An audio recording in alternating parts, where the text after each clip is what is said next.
Good morning dear students. आज एक विशेष topic से जो कि क्लास 9th के लिए और फर्दर क्लास के लिए 9, 10, 11, 12 यानी कंपटीशन के भी ख्याल से मोस्ट इम्पोर्टेंट। आपको पता है कि there are 3 smallest particle of atom. Atom 3 smallest particle से बने हैं, इलेक्ट्रॉन, प्रोटॉन और न्यूट्रॉन। शुरू में ऐसी मान्यताएं थी कि एटम इज नॉन डिविजिबल, परमाणु विभाज्य नहीं है। तो उसी में से एक पार्टिकल आज हम इलेक्ट्रॉन के बारे में चर्चा कर रहे हैं, जिसको कि हम लोग कैथोड रेज के नाम से जानते हैं। कैथोड रेज आप सुने होंगे, 9th क्लास से सफ़र किए होंगे, और जो 8 से 9th में जा रहे हैं उसके लिए यह तो खैर वरदान ही साबित होगा। तो डियर स्टूडेंट्स, कैथोड रेज का पता कैसे किया गया? कैथोड रेज का पता कैसे किया गया? तो सबसे पहले एक डिस्चार्ज ट्यूब, जिसको कि हम लोग कहते हैं विसर्ग नली, ये कांच का होता है। डिस्चार्ज ट्यूब ये आपका कांच का होता है। ये आपका डिस्चार्ज ट्यूब है, ये आपका कांच का होता है। जैसा कि आप फिगर में देख रहे हैं, ये आपका डिस्चार्ज ट्यूब है और यह डिस्चार्ज ट्यूब, इसको हिंदी में कहते हैं विसर्ग नली। और इसके दोनों छोरों पर 2 इलेक्ट्रोड लगा दिया जाता है। 2 इलेक्ट्रोड लगा दिया जाता है, जो कि एक कैथोड और एक एनोड का काम करता है। ऋण ध्रुव और ये धन ध्रुव का काम करता है।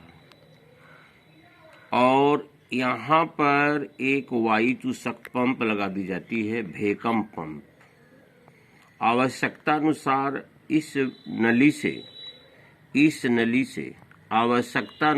इस नली से हवा को ऑब्जर्व करके एक मिनिमम प्रेशर बनाया जाता है। विसर्ग नली के अंदर एक मिनिमम प्रेशर बनाया जाता है। हम वायु चूसक पंप से, वैक्यूम पंप से हवा को ऑब्जर्व करते जाते हैं, अवशोषित करते जाते हैं, और यह भी मूल्यांकन किया जाता है कि लगभग में हवा का प्रेशर कितना है, 0.001 mm।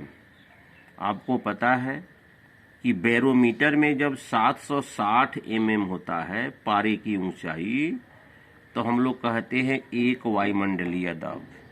तब हम लोग कहते हैं एक एटमॉस्फेयर प्रेशर, 1 एटमॉस्फेयर प्रेशर। तो अनुमान लगा सकते हैं कि अगर इसका कंपेयर आप इससे करते हैं तो एक वायुमंडलीय दाब से यह कितना कम है। लगभग में 0.001 mm प्रेशर बना दिया जाता है। इसके बाद एक हाई वोल्टेज की बैटरी से एनोड और कैथोड को जोड़ दिया जाता है। हाई वोल्टेज की बैटरी से कैथोड और एनोड को जोड़ दिया जाता है। जैसे हमारा ये सर्किट कंप्लीट होता है, ये जैसे हमारा ये हम स्विच को ऑन किए, या डायरेक्ट हम बैटरी के निगेटिव पॉजिटिव से हम अगर जोड़ देते हैं, तो आपको यह पता है कि इस ब्लैंक प्लेस में जो बीच में जो खाली जगह था, इसमें हवा को मिनिमम प्रेशर किए हुए हैं। तो जो हवा का प्रेशर है, हवा का जो क्वांटिटी है, भले ही वह रेयरर में है, लेकिन वह भी तो एक स्मॉलेस्ट पार्टिकल है, जिसमें इलेक्ट्रॉन भी है, प्रोटॉन भी है और न्यूट्रॉन भी है। कोई भी पार्टिकल्स जो है वह 3 प्रकार के स्मॉलेस्ट पार्टिकल से बना है, कोई भी एटम।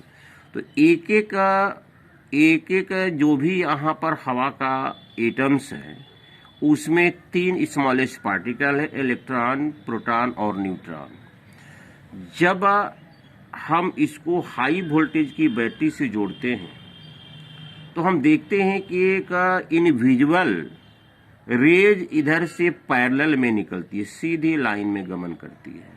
तो सीधी लाइन में गमन का मतलब ये हुआ, जैसे फ्लो डीटी को, करंट को फ्लो डीटी कराते हैं, तो इसमें जो एयर आप देख रहे हैं, एटम एयर का, इसमें से इलेक्ट्रॉन को यह क्या करता है, रिपेल करता है, इलेक्ट्रॉन को डिफ्लेक्टेड कर देता है, और इलेक्ट्रॉन को डिफ्लेक्टेड करते हुए आगे की तरफ बढ़ता है। तो यह किधर जाएगा भाई, पॉजिटिव की तरफ जाएगा।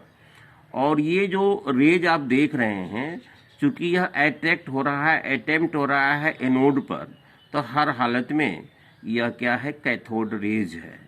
और इसका कलर ब्लू फ्लैशिंग, एक नीली चमक के रूप में यह दिखाई देता है।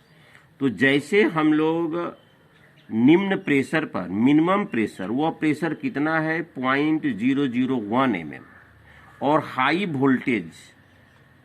वोल्टेज से इस दोनों पोल को कनेक्ट कर देते हैं, तो एक अदृश्य रेज कैथोड से एनोड की तरफ जाते हुए मिलती है। तो भाई कैथोड आई कहाँ से?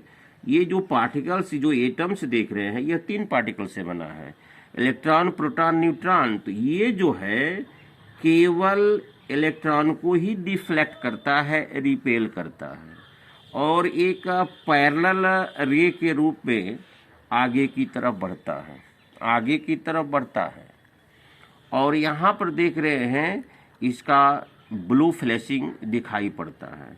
यह जो रे निकला कैथोड से होकर जो रे प्रोड्यूस हुआ, उसको हम लोग क्या कहते हैं, कैथोड रेज। अगर हम इसके मार्ग में यहाँ पर अगर पॉजिटिव रख देते हैं, यहाँ पर अगर एक पॉजिटिव सरफेस बना देते हैं, पॉजिटिव बना देते हैं, इधर निगेटिव बना देते हैं, तो उस परिस्थिति में यह किरणें इधर मुड़ जाएगी। चूंकि निगेटिव है तो वो पॉजिटिव की तरफ मुड़ेगी। इस रे का पॉजिटिव की तरफ मुड़ जाना, डिफ्लेक्ट हो जाना, यह भी करता है।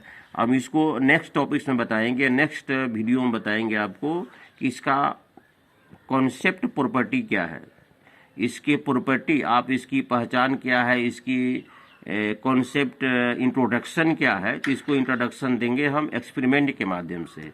लेकिन आज के टॉपिक्स में केवल इतना ही समझिए कि कैथोड का खोज कैसे हुआ।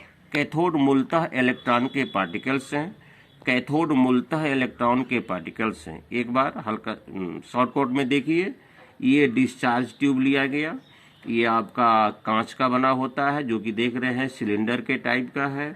सिलेंडर के टाइप के डिस्चार्ज ट्यूब में दोनों एंड्स पर एक इलेक्ट्रोड लगा दिया जाता है। एक कैथोड का काम करता है, एनोड का काम करता है।